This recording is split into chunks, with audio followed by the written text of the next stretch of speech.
I was digging through the recycling around 3 in the morning. Just junk mail and empty wine bottles when I found it. A crumpled receipt from a jeweler downtown. Diamond studs, $4,000.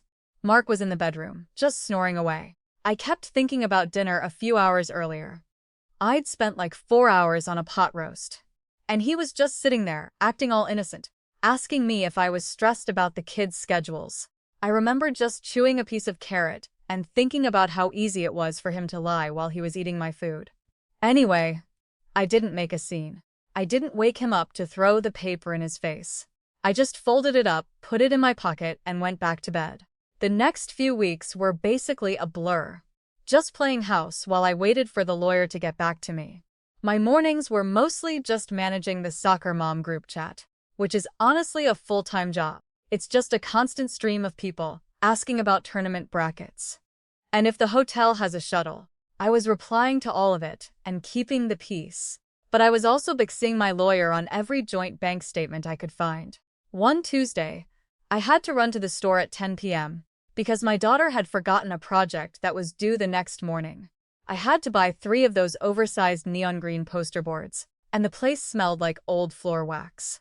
The cashier was taking forever, and I'm just standing there in my leggings and a cardigan, looking like every other exhausted mom in the suburbs. While I was waiting, I was going over the list. My lawyer Marcus had sent me. Mark had been shifting funds into a consulting account, but it didn't look like he actually had any clients. Mark was in the living room when I got home. "Did you get the poster board?" he asked. "Yeah." I said. The line was huge. "You look exhausted, Beth. Seriously, just take a day off or something." He did that thing where he tilts his head, like he's being the supportive husband. I just smiled and helped my daughter glue glitter to the board. I wasn't actually tired, I was just focused. Then there was the HOA drama. We got another warning about the driveway because of some algae buildup. The HOA president, Mrs. Gable, is a total nightmare. I spent a whole afternoon on the phone with 3 different power washing companies, just arguing over the quotes. Mark thought I was just being obsessive about the curb appeal. He actually joked about it. "You're going to give Mrs. Gable a heart attack if you make the driveway too clean," he said. "I just don't want another letter in the mail," I told him. I spent a couple of hours that same afternoon on a Zoom call with a forensic accountant. We were tracing the jewelry. Not just the studs, but a necklace and a bracelet too. All bought in the last 6 months. None of them had ever touched my skin. Everything just felt mundane, like homecoming. The limo logistics were a complete disaster. 6 girls, 3 different pickup spots, and 2 moms who couldn't agree on the route. I spent 3 days making this color-coded PDF for the group chat, just to make sure the driver had the right gate code. I was the one everyone was leaning on so the night wouldn't fall apart. Around the same time, I was sending Marcus the forged documents. Mark used to hide a property in Florida. He thought the shell company was a smart move. It wasn't. I just kept everything moving. I remember going to the drugstore at the last minute for a birthday gift bag and some gold tissue paper for my niece's party. I think I stood in the aisle for 10 minutes, just picking the right shade of gold. It felt like the biggest decision of my day. In reality, I just signed the papers to freeze the joint accounts, so he couldn't move any more money without a court order. Then came the 4th of July. Every year, the neighborhood fights over who gets to host the block party. Because it's a stats thing, Mrs. Gable wanted it, but I volunteered. I spent the week buying bulk hot dogs, organizing the potato salad rotation, half of which was gross, and arguing with the city about a street closure permit. Mark loved it. He loved the idea of me being the perfect wife, throwing the perfect party. He spent the whole day bragging to his friends about how I had everything under control. I guess I did. The real shift happened at dinner the Sunday after the 4th. It was just us and my sister Claire. Claire is, well, she's always been the free spirit. No steady job, travels a lot, and I'm usually the one bailing her out of some financial mess. Mark always liked her, he said. She brought energy to the room. We were sitting at the table. I'd made a summer salad and grilled salmon. Claire was talking about some spiritual retreat in Sedona. "It was just so transformative," Claire said. She was leaning back, sipping some Chardonnay. "I feel like everything is just finally clicking for me." Mark laughed. "I can tell you look glowing, Claire." I wasn't really looking at her face, I was looking at her ears. She was wearing them, the diamond studs. The ones from the receipt I found, at 3 a.m. They were small, but they caught the light every time she moved. I didn't say anything. I didn't even stop chewing. I just looked at Mark. He was looking at her, and for a second there was this look on his face. It wasn't even guilt, it was pride. He was proud that she was wearing them. Are those new? I asked. Claire blinked and touched her earlobe. Oh, these? No, I've had these for a while. I think they were a gift from an old friend. They're beautiful, I said. Mark cleared his throat. Anyway, did you guys see the news about the new shopping center going in over on Main? I looked down at my salmon. I just stared at her and felt this weird clicking sound in my head. Like everything finally made sense and I just wanted to scream. It wasn't just some random woman, it was my sister. I reached for the water pitcher and filled my glass to the brim. Pass the salt, please, I said. Claire passes me the salt and I'm just sitting there staring at her. I didn't say anything. I took the shaker, put it on my salmon, and took a bite. Meanwhile, Mark is rambling on about some shopping center, waving his fork around, totally clueless that his mistress, who is my sister, by the way, is wearing a few grand of his money on her ears. I finally cut him off and asked Claire where she got the earrings. She didn't even miss a beat. Said some old friend from a trip to Sedona. Then she actually asks if I want them. I told her no, but that they looked nice. Mark laughed and told me to stop interrogating her, so I stopped. I sat there listening to them talk and felt sick. I kept wondering if they thought I was an idiot, or if they actually thought they were that good at lying. Then the next morning hits, and my phone is blowing up because of the travel soccer group chat. Apparently, the hotel in Atlanta messed up the room block, and 3 of the moms were freaking out, threatening to pull their kids out if they weren't all on the same floor. I spent like 2 hours on hold with the hotel manager. This guy was useless. Sounded like he was talking through a wet towel while I had my laptop open to a spreadsheet of Claire's trips. My coffee had gone cold, and there was this weird film on top of it that I couldn't get off with a spoon. I'd gotten into her iCloud a few months back. She uses the same password for everything, which is honestly embarrassing. I started matching up her finding herself trips in Sedona and Tulum with Mark's business trips to Florida. Wait, was the Tulum trip in March? No, it was April. They weren't even hiding it. Same hotels, same dates, everything so. While I was arguing with the hotel about the rooms, I was sending screenshots of their confirmations to my lawyer, Marcus. I wasn't even crying anymore.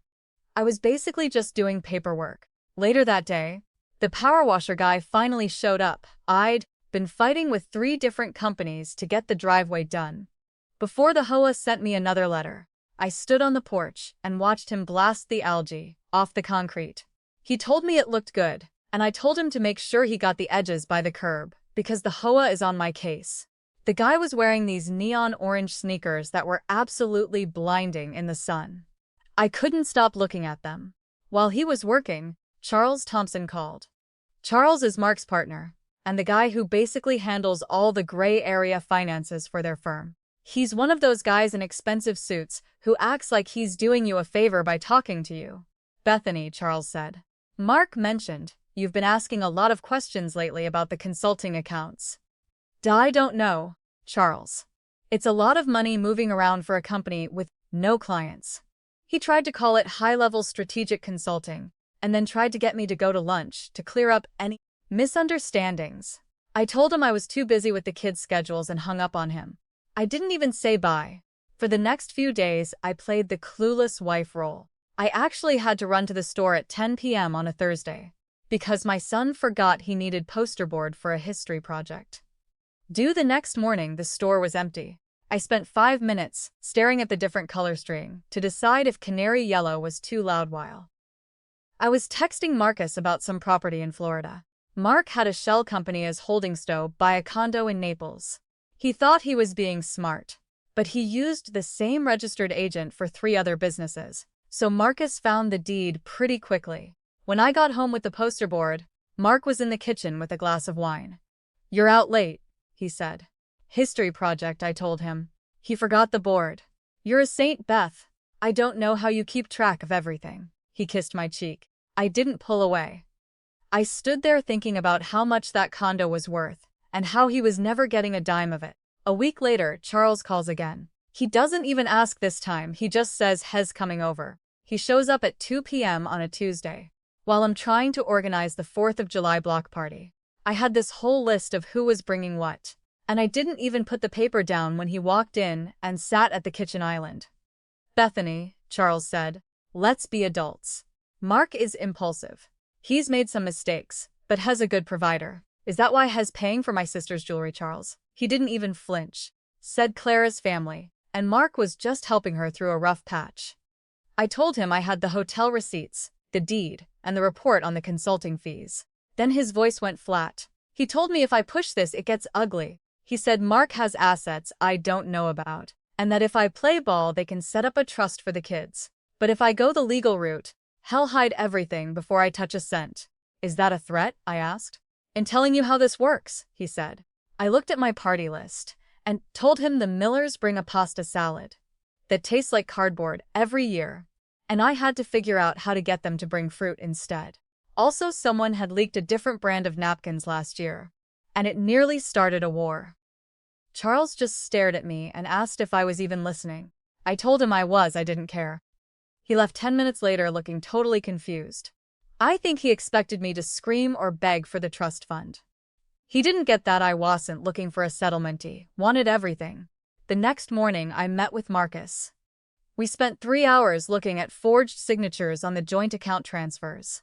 Mark had been trying to copy my handwriting to move money into that consulting account, but was actually terrible at it.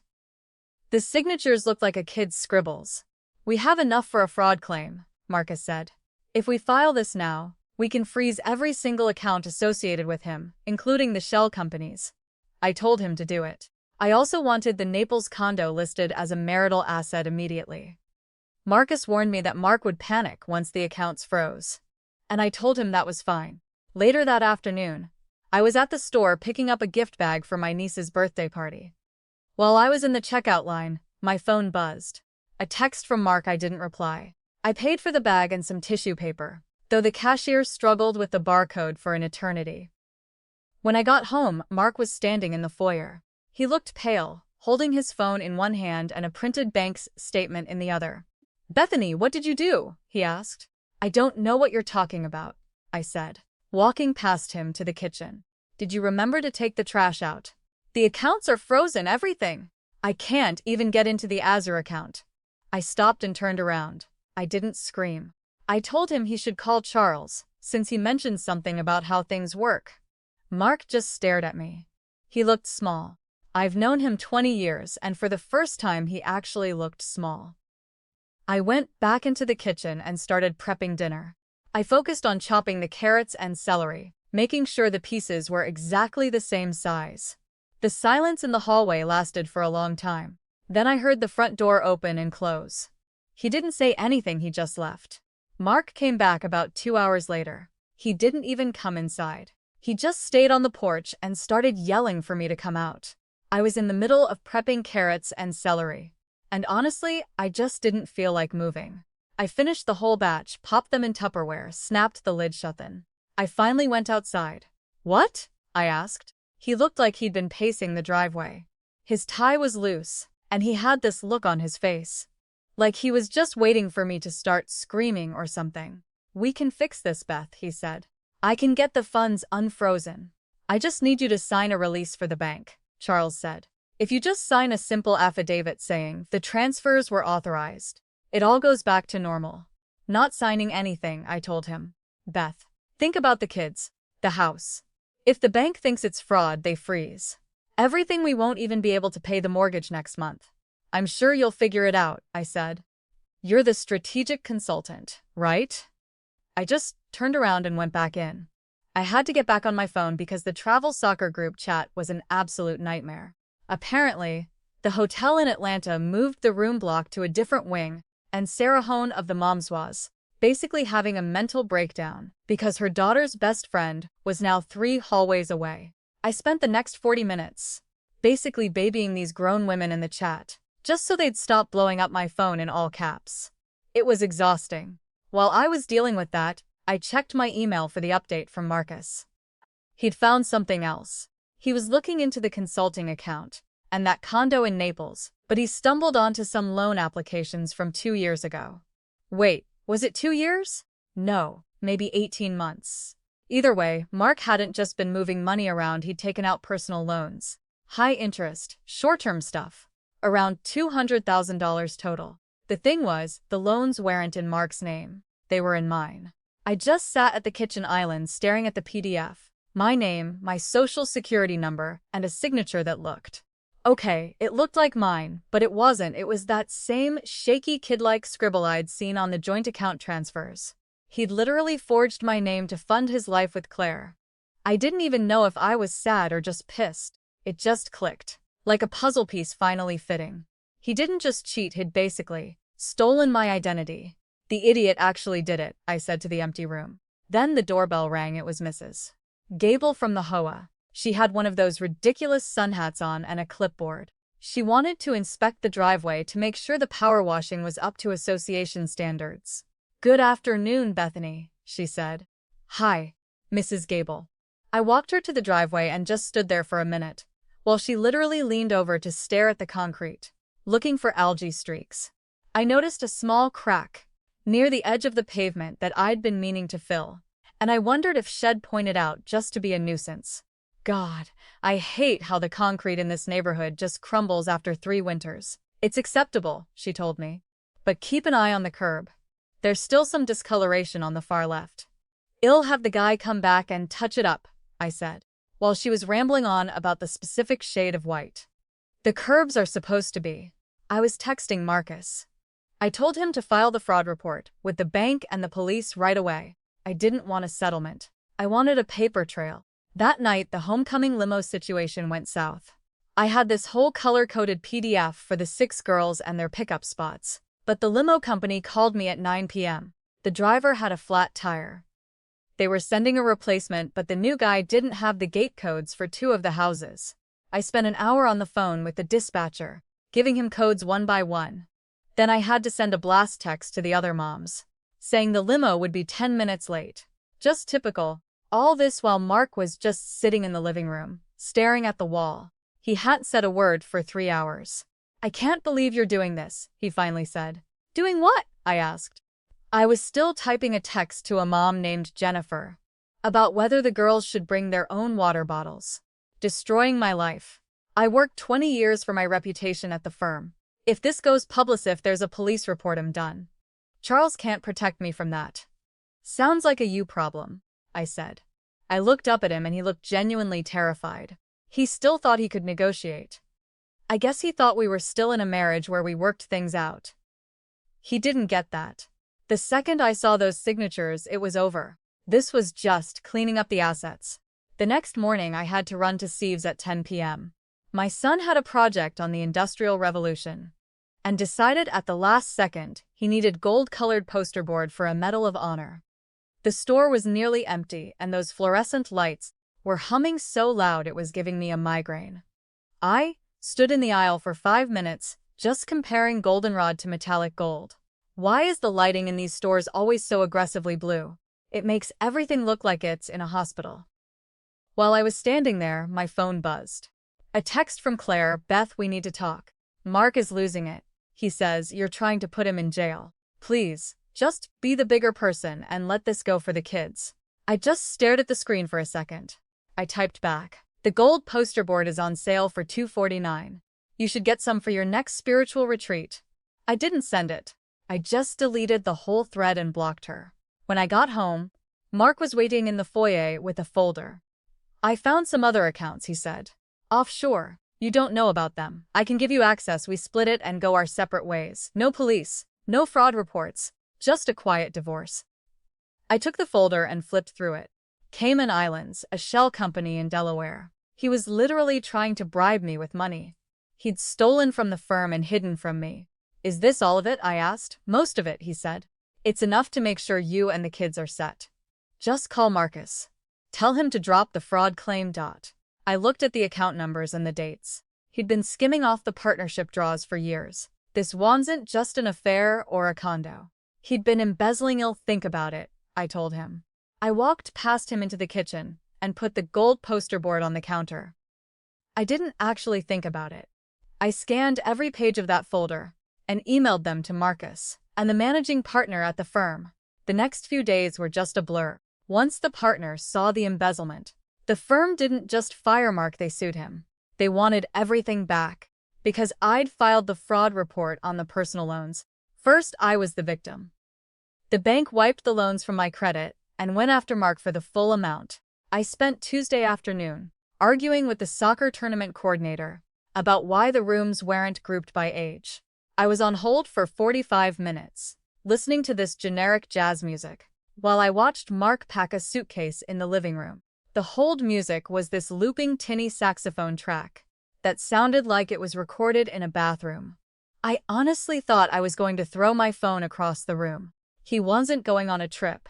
He was leaving because the house was a marital asset, and Marcus had already filed for exclusive possession. "You're a monster," Mark said. He was struggling to zip up a bag that was way too full. "Not doing anything, Mark. You did this to yourself. Just get your shit and go. You planned this every second. You played the clueless wife just to screw me over." I just looked at my watch. "The limo for homecoming picks up the first girl in 20 minutes, I said. "You need to be out of the driveway so you don't block the route." He didn't move for a second. Then he grabbed his bag and walked out. I stood in the foyer and listened to his car pull away. Then I went to the kitchen and started organizing the pantry. I noticed we were low on olive oil, so I added it to my list. Then my phone buzzed the group chat. Sarah was complaining again that the hotel changed the breakfast hours.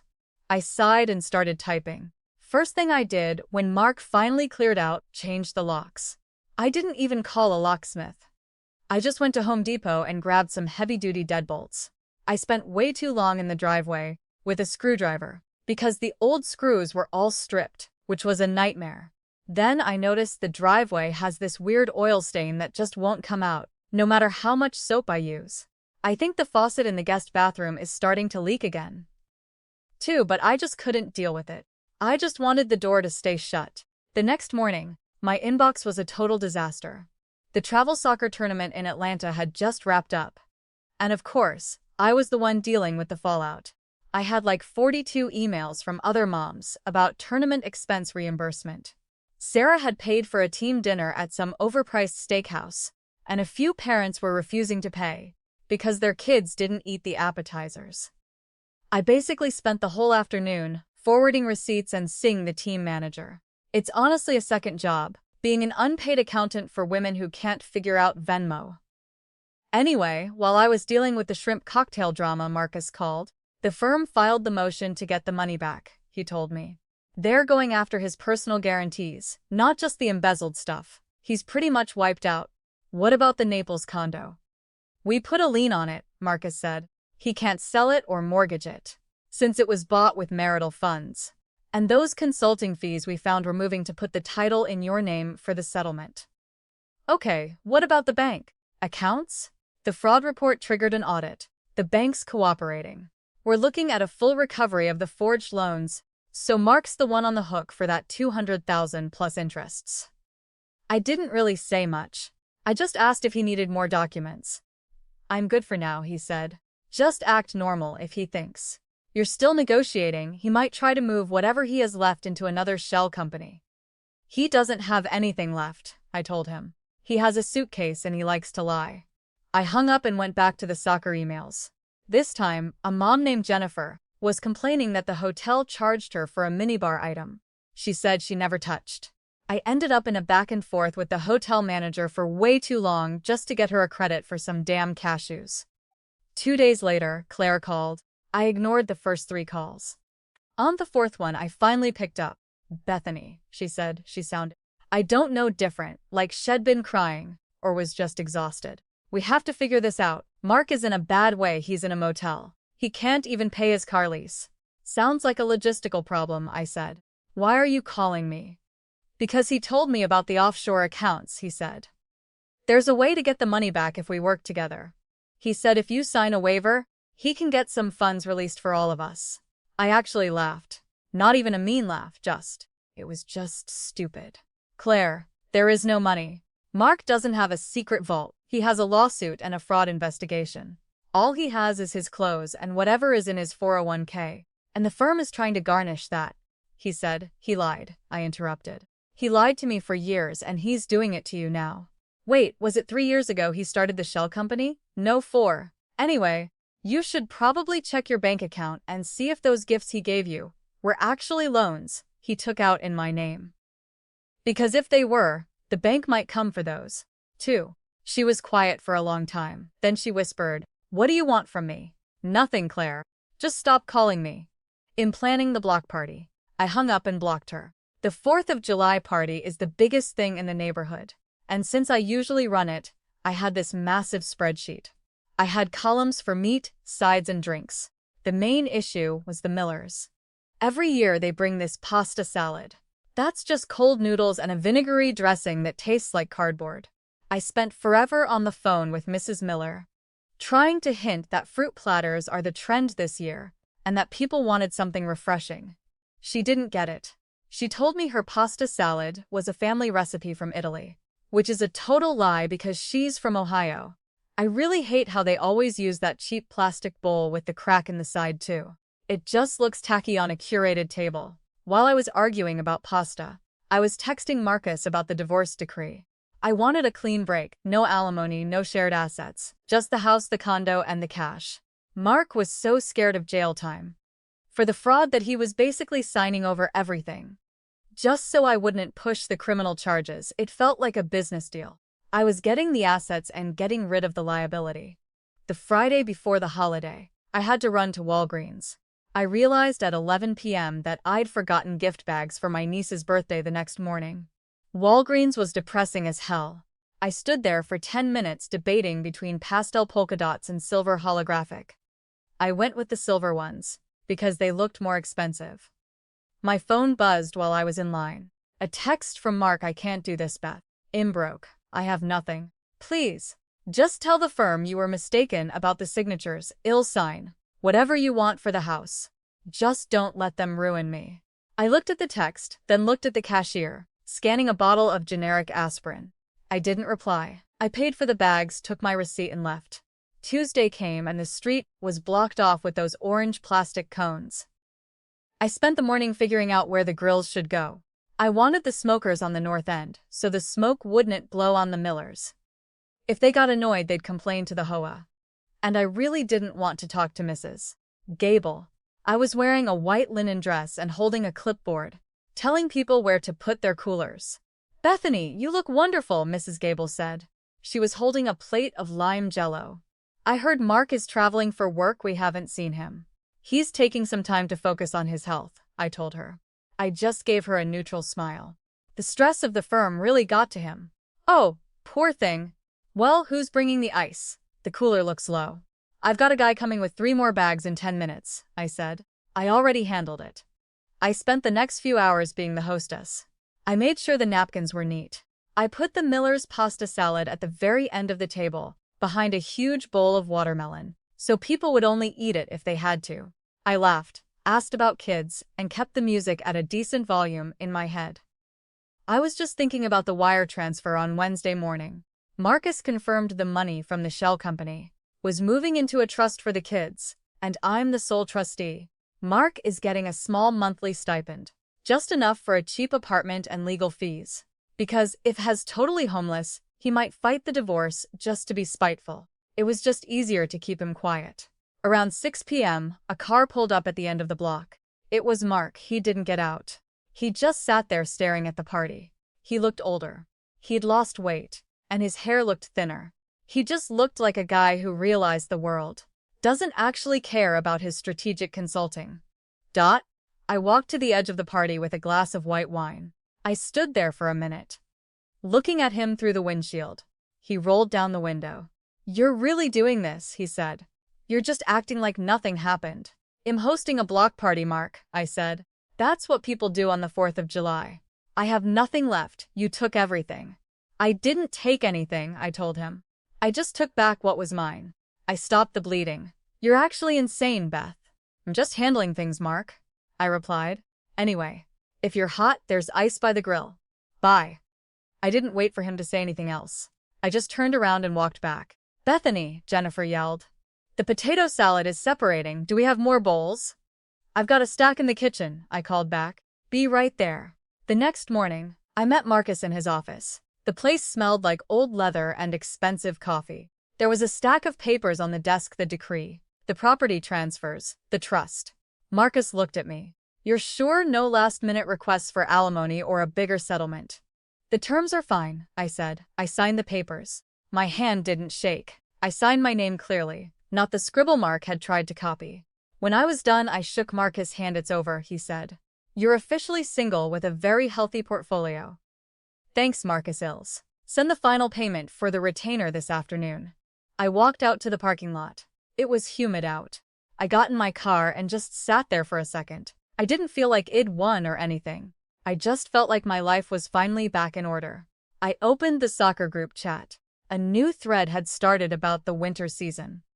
Sarah was already complaining that the new uniforms were a too aggressive shade of navy and wanted to pull the group.